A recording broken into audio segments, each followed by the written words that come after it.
Welcome to Siaya County, a region rich in culture and tradition. Yet beneath the surface of its vibrant landscapes, Siaya, like many other places, is not untouched by the pervasive issue of sexual and gender-based violence, a harsh reality that leaves scars not only on individuals, but on the very fabric of society. But amidst the darkness, a beacon of hope emerges. CMMB Kenya, through its groundbreaking Breaking the Silence program, is rewriting the narrative, challenging the norms, and striving to create a future free from the shackles of silence. Breaking the Silence is not just a program, it's a movement that empowers communities, amplifies voices, and fosters resilience. It's about breaking the cycle of violence and fostering a culture of respect, understanding, and support. Join us on this transformative journey as we delve into the heart of Siaya County, witness the challenges faced, and celebrate the triumphs as CMMB Kenya leads the way in breaking the silence.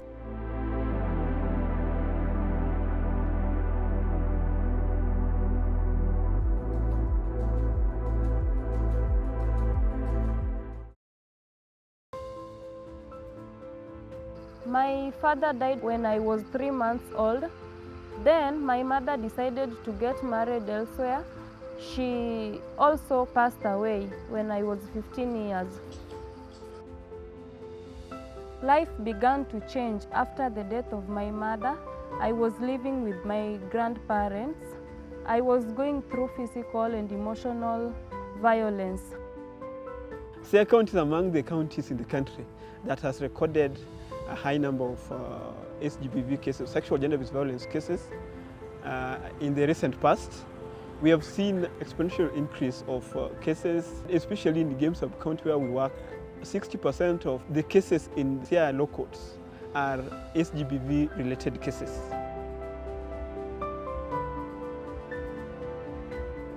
SGBV in this area is commonly caused by drugs, alcohol. There is some that are caused by maybe the cultural beliefs in our people, where they feel that a woman must be inherited if the husband dies, and some, you may find that a woman does not need to be inherited, and the in-laws insist that that woman must be inherited. So these are some of the causes. The most common cases of GBV include defilement cases, rapes. We also have occasional homicides and assaults, particularly targeting women and girls and the disadvantaged in the family.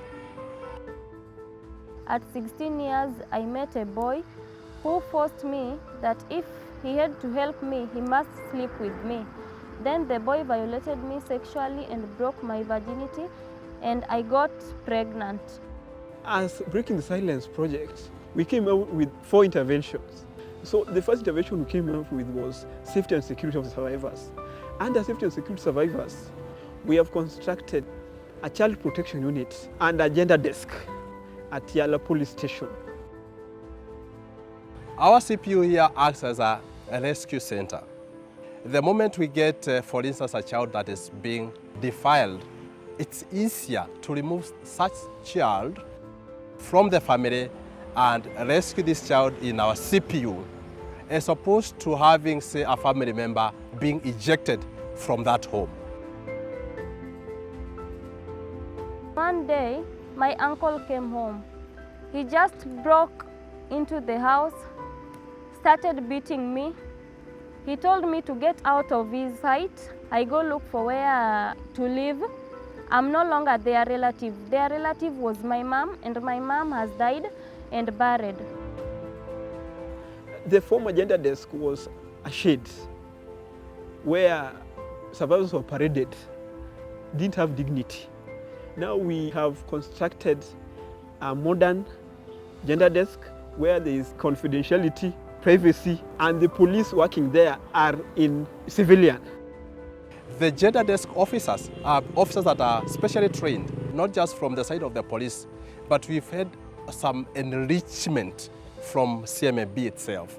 We've compared notes, and we are better for this partnership. The next intervention, we formed ward-based structures we're calling violence prevention and response teams. These violence prevention and response teams bring together various stakeholders within the ward. In Game we have 6 wards, so we have 6 violence prevention and response committees chaired by the chiefs and bring together key stakeholders like the healthcare workers, paralegals, child protection volunteers, the police, and basically the key people. What we do is that once a matter is reported, it takes us just about 30 minutes to see that the matter is at least, we respond to that matter, we guide on what should be done once such an incident has occurred. In most cases, we introduce these people to the hospital, if at all it is a rape or maybe a defilement case. From the hospital, we go to the police, then we follow it up through to the court. My name's James Aukech. I'm a garden rider nominated among the border riders who are operating within this ward to assist the survivors by taking them to the hospital and thereafter referring them to the police. And at times, if they lack finances, we even transport them to the court. This has ensured that a number of the cases that we come across are being reported within 72 hours. When I look at the comparative figures that I have for the last 3 years, it clearly shows that in the year 2021, there were 227 reported cases collectively. Then last year, we had a total of 302 cases reported within the county. And the year is not yet ended. We still have about 4 months to the end of the year.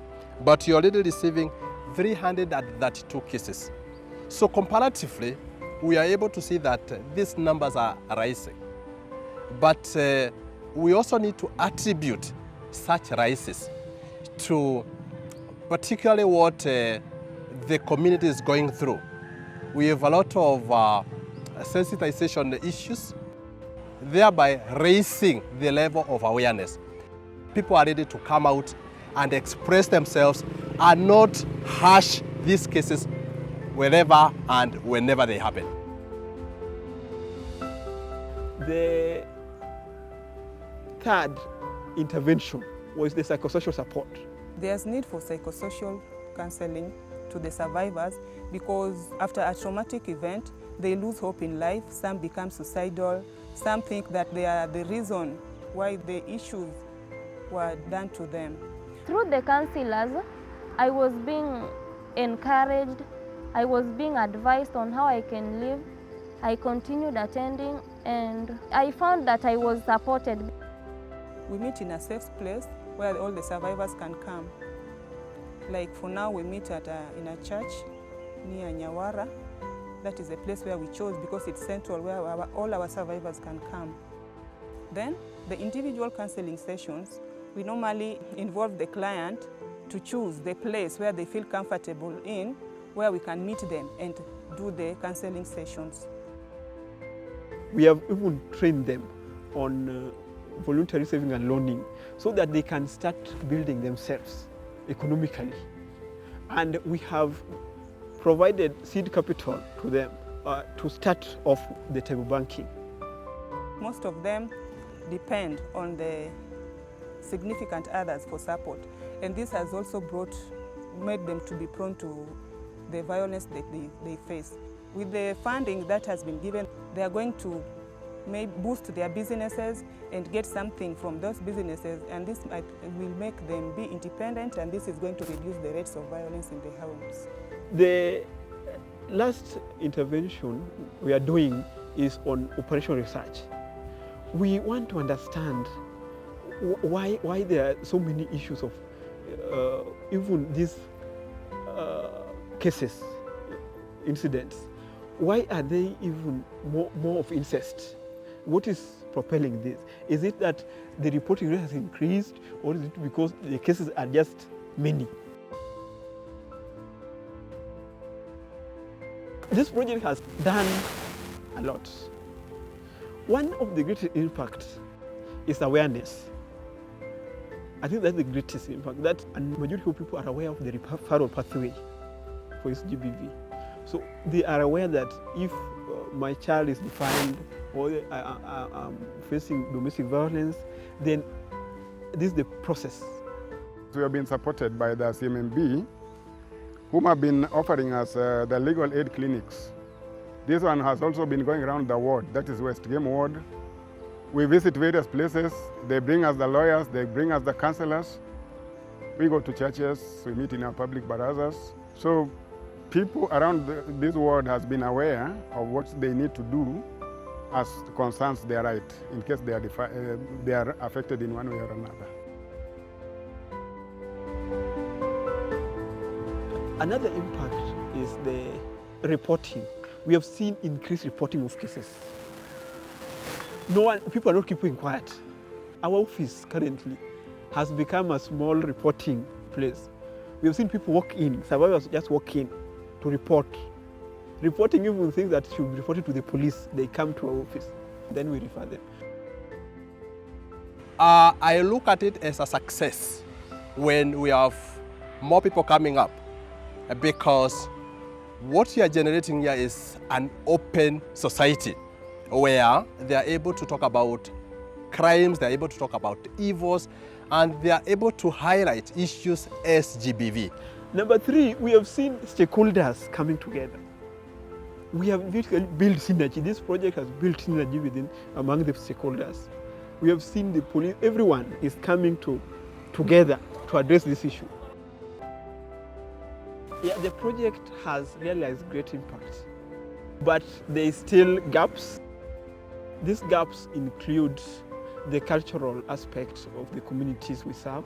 SGBV cases would normally be looked at, these are cultural issues that the communities are able to condone them.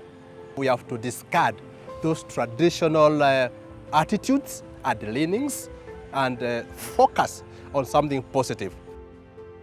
The other challenge that we've been facing is about people not committing themselves to testify or give evidence in a court of law. That has been a huge, huge challenge, where for the police, when they wish to go through and prosecute a case successfully, there are still a lot of hiccups where some members of the community are not ready to come up and testify.